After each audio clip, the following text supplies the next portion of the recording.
Hi everybody, my name is Caden. I'm Jaden. I'm Yah. I'm Jason. And we're the Yahoo and Torah YouTube channel. And we thank you guys very much for hanging out with us. It is a preparation day. What does that mean? That means we are preparing everything that we are to prepare, cooking everything we are cooking. We are going to be getting everything ready for a Shabbat. Tomorrow is a Shabbat, and the Shabbat begins at sunset today. When the sun sets at the end of this day is when our Sabbath day begins. And it stays until tomorrow at sunset.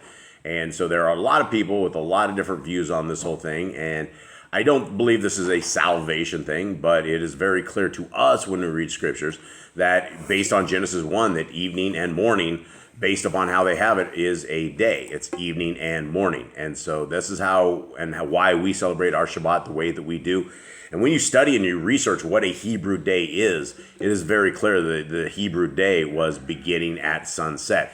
And when we read through scriptures, a lot of times the people are unclean until nightfall. When they wash and then the night comes, then they are clean. And so all of those little pieces of tidbits of information that we get together, we have concluded that Shabbat begins at sunset.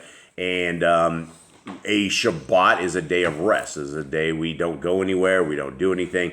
It is literally just, and it's something that I can't believe I didn't know this, but maybe you guys know this. Do you guys know what Shabbat actually means? Well, I know because I saw you talk about it, but I didn't know what you meant. Yeah, in the Hebrew words, in the Hebrew tongue, Shabbat is rest.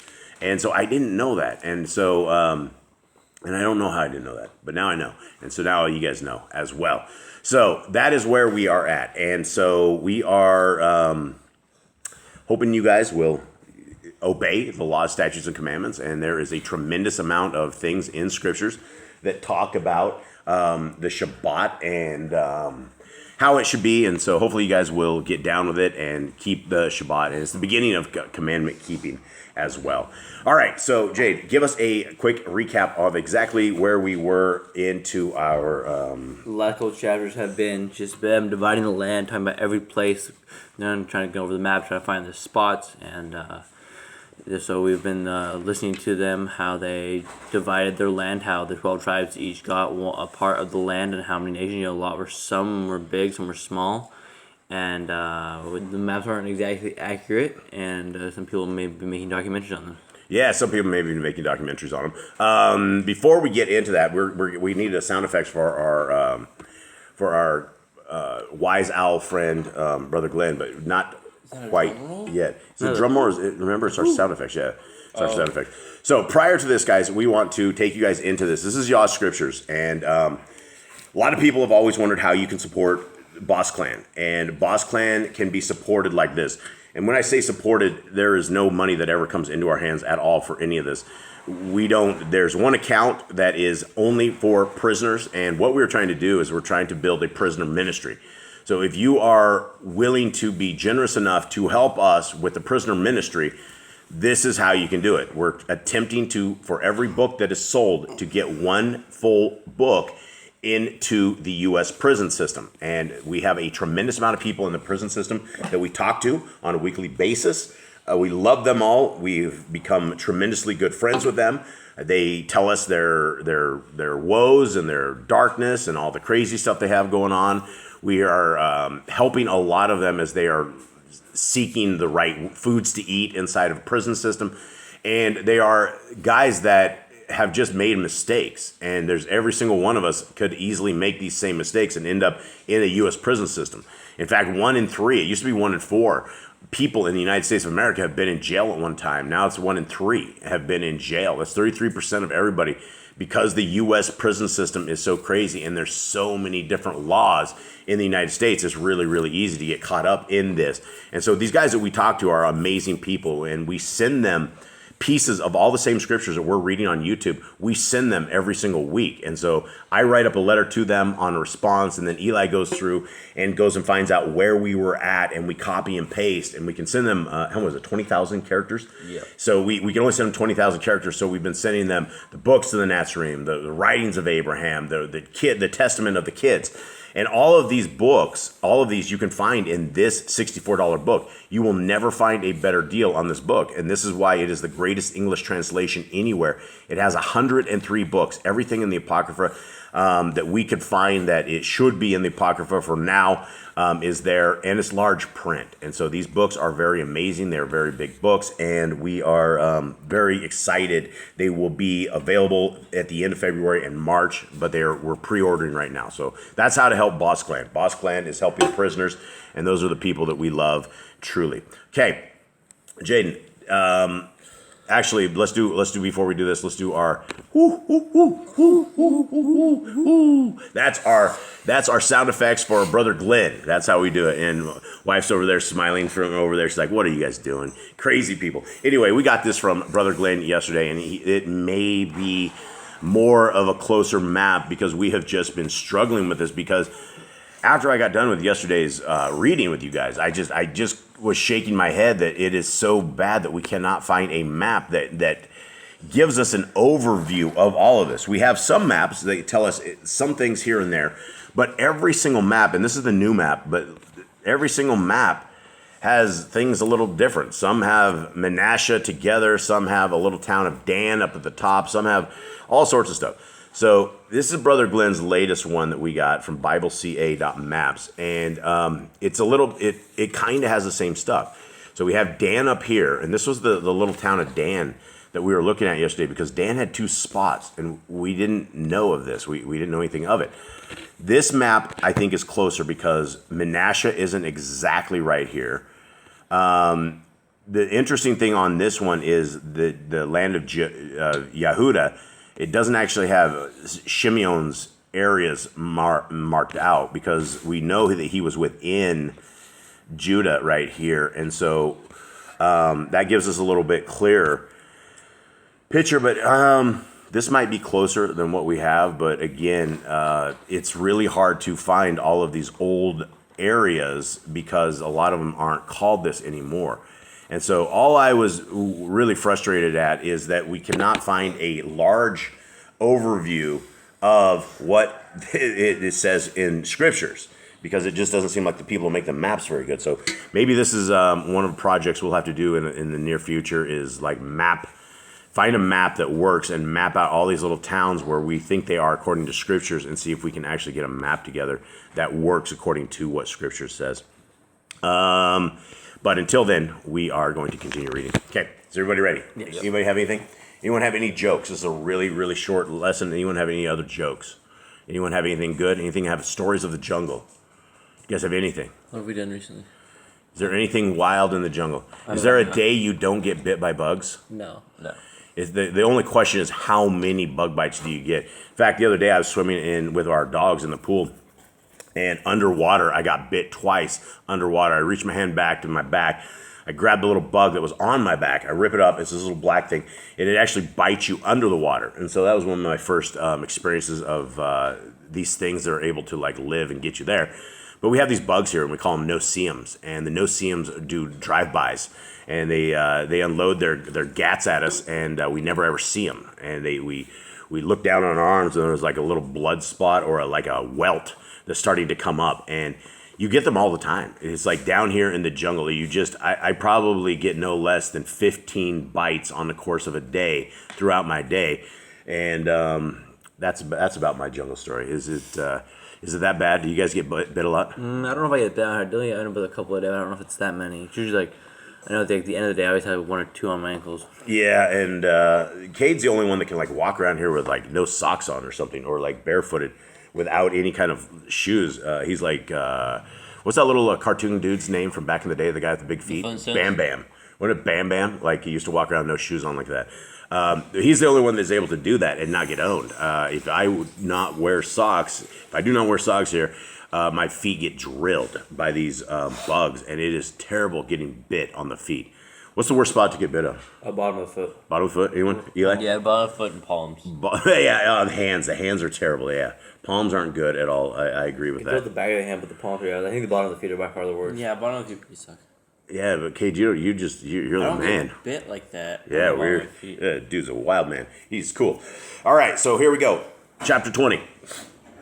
And Yahuwah spoke to Yahushua, saying, "Speak to the children of Yisrael, saying, appoint for yourselves cities of refuge, of which I spoke to you through Moshe, for the slayer who kills any being accidentally, unintentionally, to flee there, and they shall be your refuge from the revenger of blood. Okay, for those who have never even read Torah before, what are we talking about? What a city of refuge? We are talking about that there is a city when you kill someone or accidentally kill someone, whether purpose or not, that there was a city you could go to that you could flee to for safety until basically you're trying to be judged, whether what happened, or until a Kohen dies, and then you can be set free. But if the revenger of blood caught you outside the city of safety, whatever happened. Now, what qualifications do you have to make it to a city of refuge if you have killed somebody?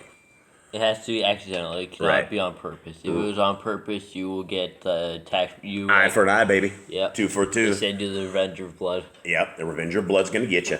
Okay, so this is what we have. And so now we're going to learn the locations of exactly where these are. And these locations are very, very fascinating. Let's see if you guys can pick up on this as we go. And he shall flee to one of those cities and stand at the entrance of the gate of the city and declare his case in the hearing of the elders of that city.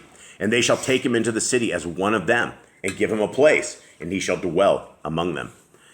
Now, this is for those who do not know. If you accidentally killed somebody, right, you go to the city, there's still going to be somebody looking for you, right? If you accidentally kill somebody's brother and that brother thinks that you didn't do it accidentally, he's going to come for you. And that was what the rules basically were back in the day. And so how many times, gentlemen, do you guys think that these cities had the Revengers of Blood screaming up, trying to deliver these people to them? Probably a lot. I mean, that's the first. If you're going to kill somebody and you know that these guys have escaped to this city, that's probably the first place you're going to go. Now, there's some very fascinating things about these cities. Okay, what was that, 5? I think so, yes. And when the Revenger of Blood pursues him, they do not give him the slayer into his hand, because he smote his neighbor unintentionally and did not hate him beforehand. And he shall dwell in that city until he stands before the congregation for right ruling, and until the death of one who is Kohen Hagdadal in those days. Then let the slayer return and come to his own city and to his own house, to the city from which he fled. Okay, we haven't heard the fascinating stuff yet, but I do want to discuss this certain point here, because when the Kohen Hagdadal dies, I mean, let's just say that a month ago somebody killed your brother, and the Kohen Hagdadal dies, this dude's still going to be hot to trot, right? And so, what do you guys make of this? Because there's you're running to this town for your own life. You're running for the sake of your own life because there's people after you.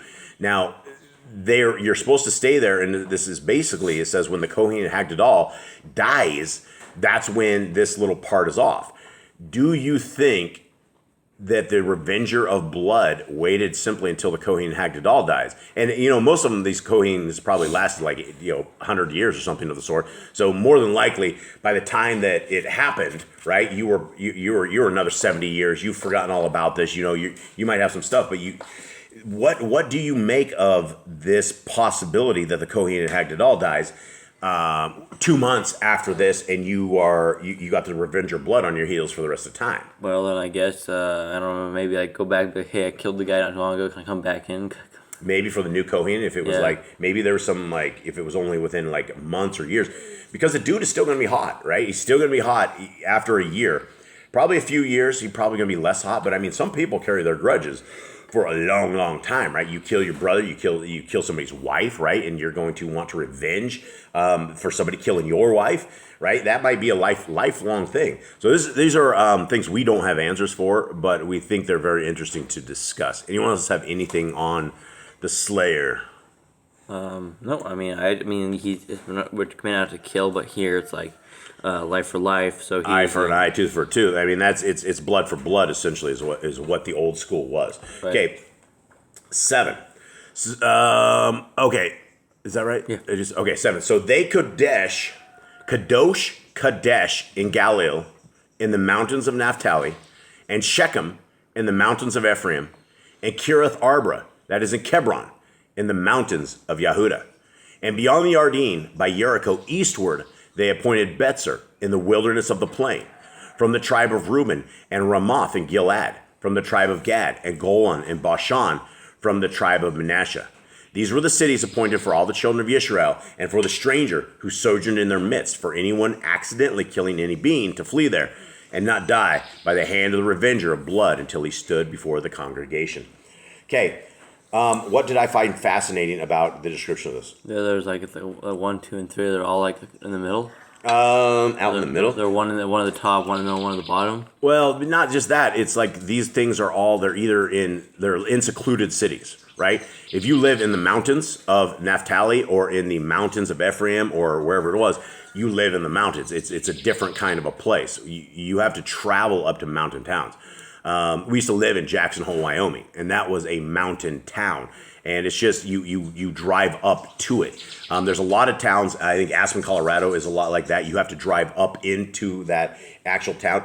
That's the thing, is if you're out in the middle of the mountains, the slayer still is going to have to travel rugged roads to get to where you're at, right? It's just not, you don't have a city right next to the city where you're going. You don't have these.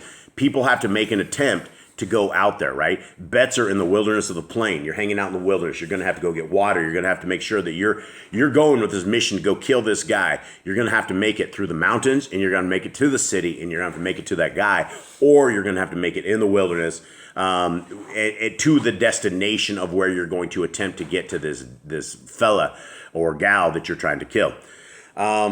Anyone have any thoughts on anything other than that?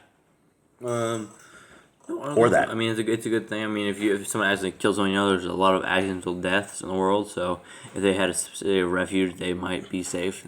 Yeah, and they're not bad people. They might not deserve to die. If they cause accidental death. Well, that's the thing, is if you're out there axing with a and we've had it before. We've had things fly off, and we've had things that could accidentally kill people. If you're out there clearing forests and you're sitting there swinging with everything you have with this massive axe, and the head of the axe comes off, it's gonna go flying. Like it could easily kill. The other day, I just for fun, it was windy, and I was tossing a machete up in the air, and the wind blew it, and it almost hit Jaden. And I'm like, it was all a joke at the beginning, but the wind was blowing so hard, I just kind of tossed him the machete, and the wind picked the machete up and started flying the sword through the air.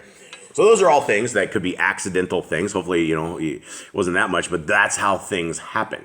And so it is very fascinating that our Creator has a place for people to go when it's accidental, when it's stuff that, they certainly didn't mean to swing an axe head into somebody's head when they were out there just clearing trees. And I don't know. It's a really good system that our Creator has.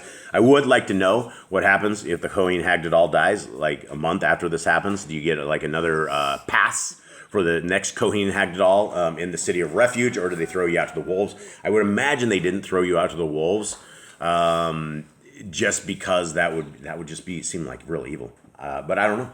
Anyway, that's it. Everybody, we hope that you guys have a wonderful day. Thank you guys very much for being part of our little family here.